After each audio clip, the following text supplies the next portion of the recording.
What a win it was for Duke over Syracuse. A wire-to-wire victory. This team's just so much fun. They can do everything.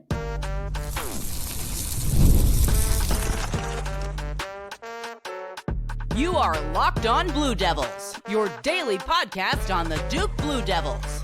Part of the Locked On Podcast Network, your team every day.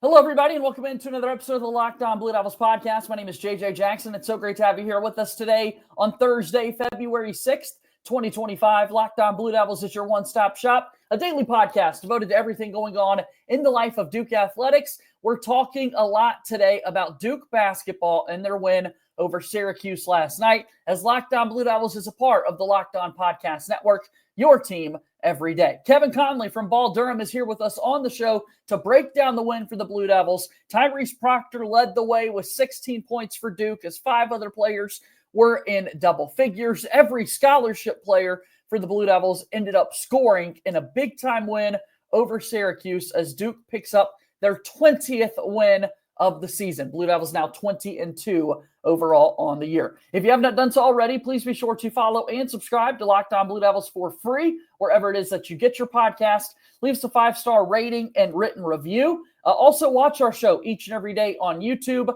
Like this video, share it with your friends, and most importantly, please subscribe to our YouTube channel. We're continuing to grow our YouTube audience. Subscribers help us do that, and your support, if you're an everydayer in the world of Locked On Blue Devils, a special shout out to you. It means a lot. So let's bring them on. Kevin Connelly's here with us. We're breaking down the win that the Blue Devils had over Syracuse last night. And Kevin, what a fun game that was. Another game in which Duke led wire to wire. A little early at first, took a little while for the offense to get going. But man, they've got a 14-point lead at halftime and truly ran away with it there in the second half.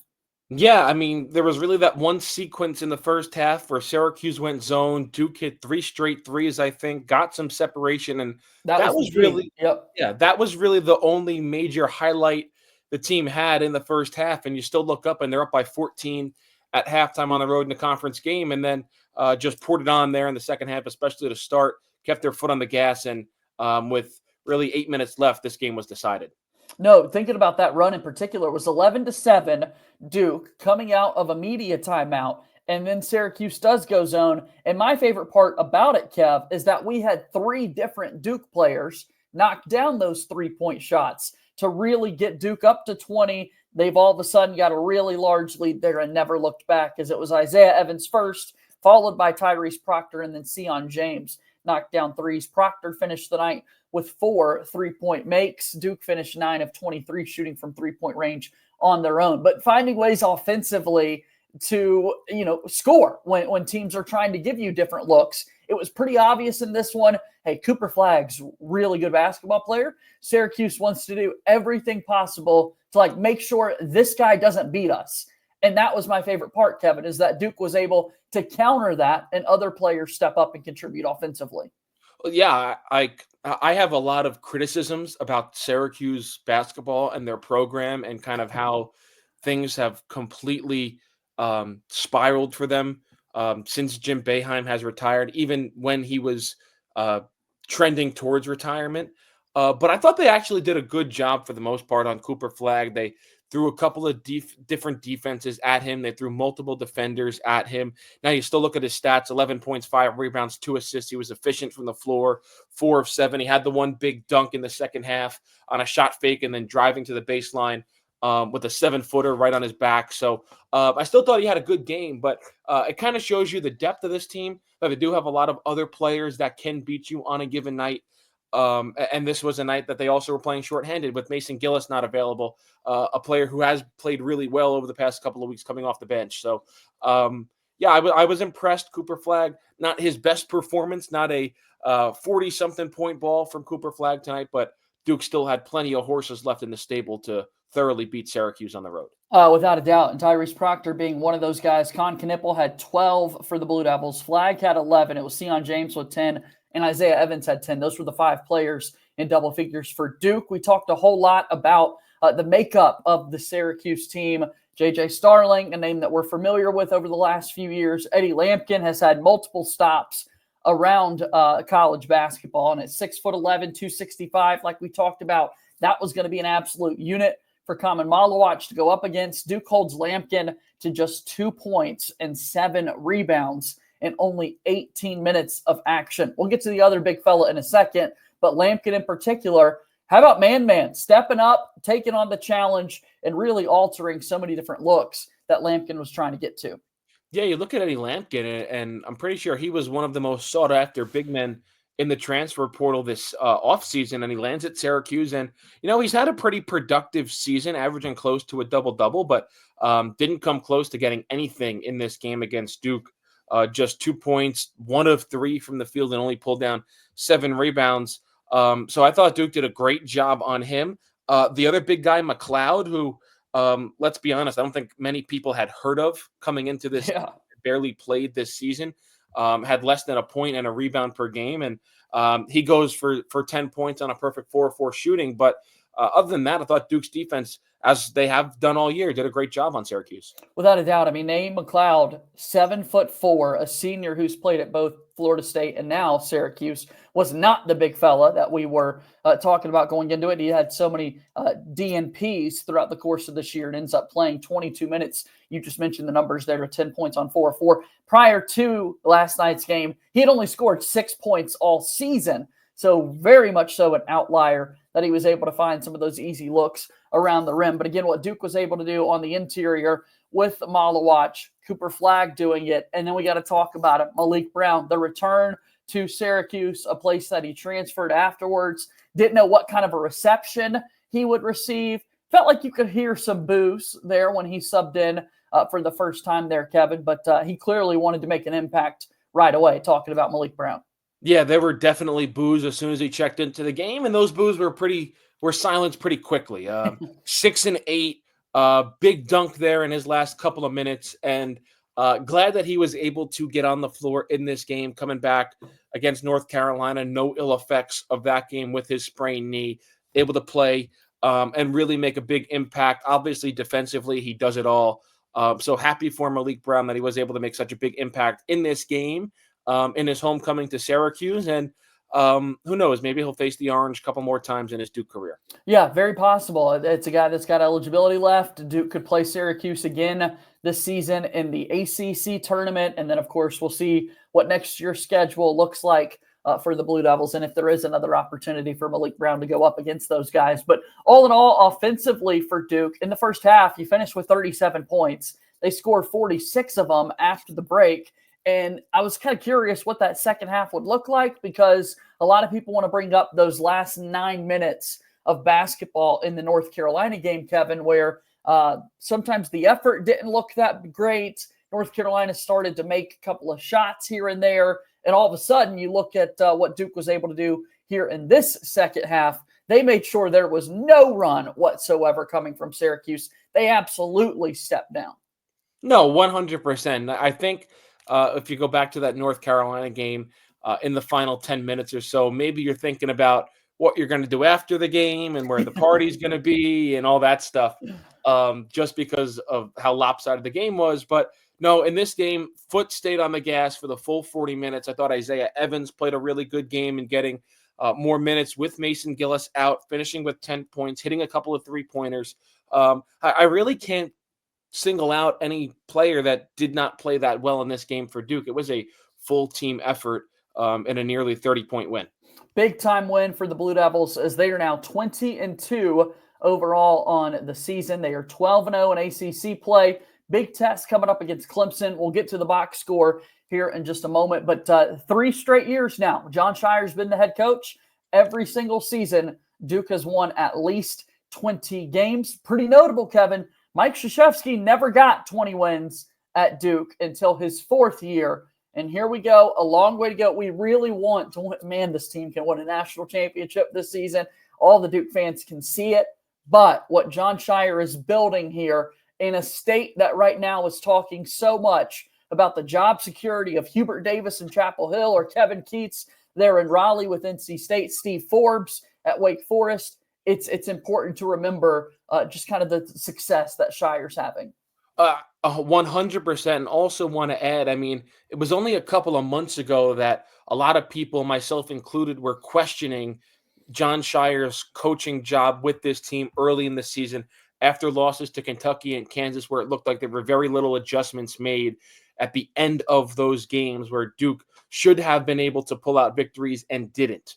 And then you saw that really start to change against Auburn. And I don't want to call that Auburn game a turning point in the season, because even say if they lose that game, they're still 19-3 in this moment. So I don't want to say that was a perfect turning point in the season. Yeah, but you look at that Auburn game and that Louisville game, and that kind of, I don't know if I want to say got Jon Scheyer over the hump, but certainly I think made a lot more people confident in his abilities to be an outstanding coach in this league, in the country, with this team. And he's only continued that throughout the rest of the season. And what we talked about in his first 2 years, the team got better right around this time of the year. And you're starting to see that with this team too. I know the competition has not been great this year compared to in his past 2 years around the league. But that's not his fault. It's not his fault. You can only play the team that shows up. Like, it is completely not his fault, Duke's fault, anybody in the program's fault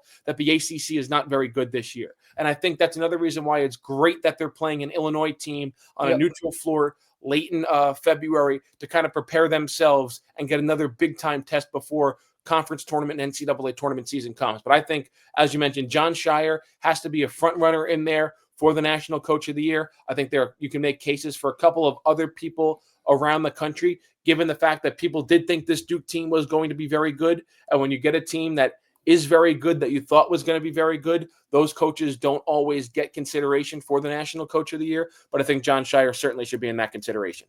Duke wallops Syracuse for their 12th ACC win of the year. Let's dive a little bit further into the box score after we take a break here on today's show. Locked On Blue Devils here today is brought to you by our friends over at Game Time. Are you looking for tickets to your next big event? Whether it's a concert, a comedy show, or a sports game, finding the right ticket at the right price can be a headache. But with Game Time Picks, it's never been easier. Let me tell you how it works. With Game Time Picks, the app does all the hard work for you. It curates the best deals, so you don't have to waste time searching through endless ticket listings. I've been using Game Time Picks for a while now, and here's why I love it. I love the seat view feature. It's a game changer. Before I even hit buy, I could see exactly what my seat will look like in the venue. It's so reassuring. And I got a super deal recently for a prime seat, and I couldn't believe the value. It was such a steal. The best part, you're covered with Game Time's lowest price guarantee. If you find a better deal somewhere else, they'll refund 110% of the difference. Plus, your tickets are guaranteed to be delivered on time with easy cancellation options if something comes up. Ready to make your next event even better? Download the Game Time app, create an account, and use code LOCKEDONCOLLEGE for $20 off your first purchase. Terms apply. Again, that's code LOCKEDONCOLLEGE for $20 off. Download Game Time today. Last-minute tickets, lowest price guaranteed. Game Time is a proud sponsor of Locked On Blue Devils. Okay, let's keep the show rolling. I'm JJ Jackson here today alongside Kevin Connelly from Ball Durham. We're talking about the Duke win over Syracuse as the Blue Devils are now 12-0 in ACC play. We mentioned 5 different players in double figures. What else offensively, Kevin, do you want to highlight for this Duke team? Oh, I want to highlight the shooting percentage, shooting 56%, almost 57% from the game. That's very impressive. And also you look at the turnover column, only 6 turnovers in this game. You could really throw one out. It was at the end from Spencer Hubbard. So you can even dwindle it down to 5 turnovers for the main rotational guys in this game. I think that's really impressive as well. So those are 2 of the things from a team standpoint I really want to look at. And then want to kind of dive into the conversation a little bit more here about Caleb Foster. I mean, I'm glad you brought him up. Yeah, it's been a very strange year for him. He has not taken a sophomore jump that anybody has expected, kind of regressed a little bit. He didn't really play until I think around 4 minutes left in the first half, didn't get off the bench, but I was wondering if he was ever going to come in at all, man, because I noticed that right away throughout the first half, much later than he typically comes in. Yeah, and then he's still able to play 15 minutes in the game, and I want to see if he can use this game as a stepping stone, because when he was out there, thought he had some moments, finishing with 6 points, hitting a couple shots, missed both his 3-pointers. One of them he was wide open for. I think he was almost too open for his own good and left it short. And I thought he played well. So I know Saturday will be a tough game against the Clemson team coming off of a terrible loss that was looking ahead to Duke and then lost in double overtime against Georgia Tech. So want to see if this game maybe could springboard Caleb Foster further a little bit into cracking the rotation a little bit more and kind of becoming the player we expected him to become the beginning of his sophomore year. Caleb Foster is exactly where I wanted to go because I thought in that second half he did start to turn a corner, and hopefully this is something that he can build off going into the rest of the season. In that first half, again, misses the first kind of rotation where you typically see Foster go in to get either Sion James or Tyrese Proctor, which was even more alarming when, again, Mason Gillis was not available. Mason Gillis out sick. He did not travel with Duke up to New York. And then you see this guy not playing, Kevin, and you're like, wait a minute. This is not good if you're Caleb Foster. He finally comes in, gets an open three-point look from the top, nearly airballs it, did not shoot it with any confidence whatsoever. It's like, oh no, what are we in for here? But then in the second half, this is where I do want to applaud the guy. More aggressive, got downhill, finished through some tough contact, finished with those 6 points like we talked about, 2 rebounds, 2 assists, 2 turnovers, 2 steals. So did a little bit of everything in those 15 minutes. But I'm hoping that maybe seeing the ball go in a couple of times, seeing him finish aggressively through contact at the rim, I'm hoping that will kind of springboard him into the rest of the season. That's the only thing you can do, right? That's the only hope you can have, because we know going back to last year, when he's confident and when he's on, he could be such a impact and dynamic player. And I think Duke gets lucky this year that Tyrese Proctor has been playing well for the most part. That Sion James has been even better than advertised coming out of the transfer portal. That Con Knippel really has kind of overcome that early freshman rut he was in. And that's kind of your starting backcourt right there. And not to mention how great Cooper Flagg has been. And he can play in the front court. He can play in the backcourt. He can play anywhere. So Duke has been bailed out a little bit. Not desperately needing production from Caleb Foster because the other 3 guys in the backcourt have been so good. All right, let's talk defense for Duke. 54 points scored by Syracuse. Again, Duke going into this one was averaging 60, and even 60 in terms of opponent scoring. That are below that mark here against the Orange, giving up just 54 points. Syracuse shoots just 38% from the floor. They were 26% from three-point range. Only shot 4 free throws in the entire game, which, by the way, I do want to give a little bit of love to our officials in this game as well, Kevin, because how about the referees, man, kind of letting them play a little bit. I didn't feel like they were over the top, making an impact in a game like this.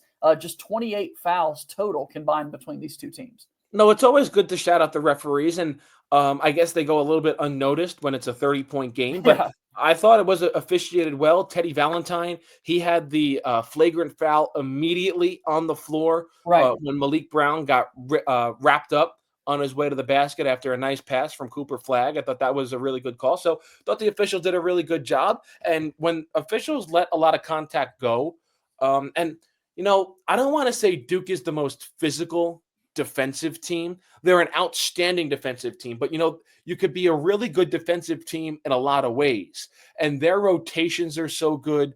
They understand their assignments. They're not a defense that bumps you around a lot. They're not a defense that's physical. They're a defense that just says, we are bigger, stronger, more athletic, and faster than you. We're going to stay in front of you and not let you get clean shots off. So it's different from when you say that's a great defense, it's a physical defense. No, it's a great defense because of their length and their athleticism. They're not that physical.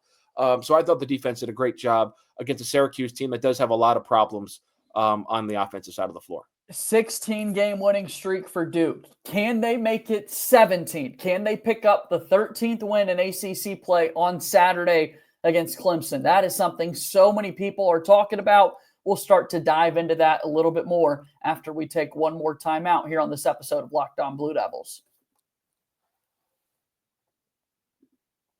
Let me tell you about our friends over at Prize Picks here today on Locked On Blue Devils. The big game is almost here, and there's no better way to make it even more exciting than with Prize Picks, the best place for daily fantasy sports with over 10 million members and billions in winnings awarded. Prize Picks makes it fun to get in on the action. Here's how it works. You could pick more or less on at least 2 player projections, and if you're right, you could win up to 1,000 times your cash. Prize Picks even has a free pick for the big game where Patrick Mahomes only needs to throw for 1 yard to win. Pair that with one more correct pick, and you're cashing out. Again, this week, I'm looking at the board and selecting more for Travis Kelce on receiving yards and more for Patrick Mahomes passing yardage. What I love most, fast, safe withdrawals. When I win, I can get my cash in my account in as little as 15 minutes. Download the app today. Use code LOCKEDONCollege to get $50 instantly off after you play your first $5 lineup. That's code LOCKEDONCollege for $50 instantly to play after you play your first $5 lineup. Prize Picks, run your game. A proud sponsor of Locked On Blue Devils. It is the final segment of a Thursday Locked On Blue Devils. I'm JJ Jackson. He's Kevin Connelly of Ball Durham. Duke now will play Clemson on Saturday night. It's a road game for the Blue Devils. They were on the road at Syracuse last night and picked up the win. Now they travel to Clemson, who in that building, Duke has lost a handful of games there over the years. I would imagine it's going to be a pretty crazy environment. Very, very excited to have ESPN's Dick Vitale back on the call for this one, making his return to the booth. And look, this is a Clemson team that after losing earlier this week against Georgia Tech, like we mentioned, when nobody saw that coming, they're now tied for second in the league with Louisville there. So when you look at this matchup, Kevin, when you look at this game, what are those thoughts that you're having? Well, the thought is, I think Clemson, and I'll be honest with Clemson, I don't typically buy into the success of Clemson. I think the shoe is always going to drop at some point. Now, last year I was burned on that because they made it to the Elite Eight, had a great run before losing to Alabama to go to the Final Four. I was kind of proven right a little bit in this theory on Tuesday night. You got a Georgia Tech team that is in a letdown spot for them, and they beat Louisville on their home court with a great second half, and they go on the road to play Clemson with a sub 500 record. Yeah, and Clemson, they just didn't even look at what was in front of them with Georgia Tech. They just had their sole focused on Duke on Saturday, and Georgia Tech able to come in there and beat them. I think I said double overtime before. I believe it was triple overtime. That they won. So hats off to Georgia Tech for making that a game. Now, when you look at this Clemson team, think they're going to be mad that they lost that game. They're obviously already hyped up for this game against Duke. The fans will be ready. The crowd will be ready. It'll be packed. It'll be sold out. Interested, it'll probably, I don't know the number of what they got at their home game against Kentucky earlier in the year, a game that they beat Kentucky on their home floor. So just goes to show you what this Clemson team could be on a good day. And that was a healthy Kentucky team back then, I might add. So I would imagine it'll be the same sold-out crowd. It'll be a really good test and atmosphere for this Duke team, and probably an atmosphere they haven't really seen yet in conference play outside of that Wake Forest game. Wake Forest game, that place was loud. It was jumping. It was a raucous environment. So interested to see how Duke reacts. And you win this game, and let's be honest, probably have the number 1 seed in the ACC tournament locked up if you win this game, because then you get a multi-game lead, and you already have the head-to-head tiebreaker against Clemson, and you'd have it against Louisville too. So a win in this game, and Duke probably locks up the number 1 seed in the ACC tournament and the ACC regular season championship. Which would be really special if they were able to do that. Looking at this Clemson team, it's a big turnaround for them in terms of what's coming up on their schedule. They've got Duke on Saturday at home, and then they quickly after that are playing North Carolina at home inside Little John Coliseum. So a big run there for games for Clemson. Obviously, it's not a North Carolina game or a team that we're used to seeing over the years. But for Clemson basketball fans, you're looking at a Saturday-Monday split where, wow, we've got Duke in North Carolina. Let's really make this a big-time and tough environment. Now the players just kind of have to live up to it. Well, listen, I'm going to have a little column up on Ball Durham talking about the ACC, and it feels like every night there's an ACC game, the conference digs itself deeper into a hole it's already in. I mean, it's incredible. I mean, not to pile on Florida State, but Leonard Hamilton announcing that he's resigning at the end of the year. Then you had Pittsburgh getting blown off blown off their home court by Virginia. You have Clemson losing on their home court against Georgia Tech. You have North Carolina, who can't get out of its own way. I mean, right now, Duke and Louisville seem to be the only locks that this conference has to make the NCAA tournament. And it is a fascinating week. And then leading into next week, coming up for this league, you have North Carolina against Pittsburgh. We mentioned Duke against Clemson and how much it means for Clemson. And then you have Clemson against North Carolina a couple days later on that Monday night. So a lot of games in this conference that teams are going to either try to make their push to get an at-large bid in the NCAA tournament, or they're going to see their at-large bids vanish for the NCAA tournament in the next 7 days. 70% chance Duke wins this game, according to KenPom, the ESPN Analytics and Basketball Power Index. Give the Blue Devils a 72.7% chance to beat Clemson. Obviously, you got to play well to get that done. For whatever reason, Kevin, again, we like Duke. With this team, I like them. I like the way they're moving. I don't know that there's necessarily a team in the ACC that can knock them off. If there were to be a team, the numbers, everything points to Clemson. I do think the atmosphere, they're going to be fired up and ready for this. And I would assume that this is going to be more of that rock fight kind of style that we've seen in big-time games like this. I don't know that we're going to be sitting as comfortably as we've been with these last two games that have played out, talking about the 32-point lead over North Carolina at one point, Duke leading by as many as 31 over Syracuse last night. I think Clemson's going to give Duke a much better test. Ultimately, it's up to the Duke players to just show up and play their game. If Duke plays their game, Clemson can't, they're not in the same conversation as this Duke team. It has been so clear throughout the course of the year. It's Duke in their own tier in the ACC, and then teams below them with Louisville and Clemson there.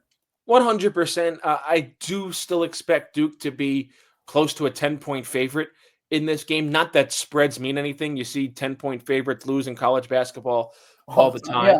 Sure. I mean, they were close to an 18-point favorite coming into this game. Duke has covered their last two.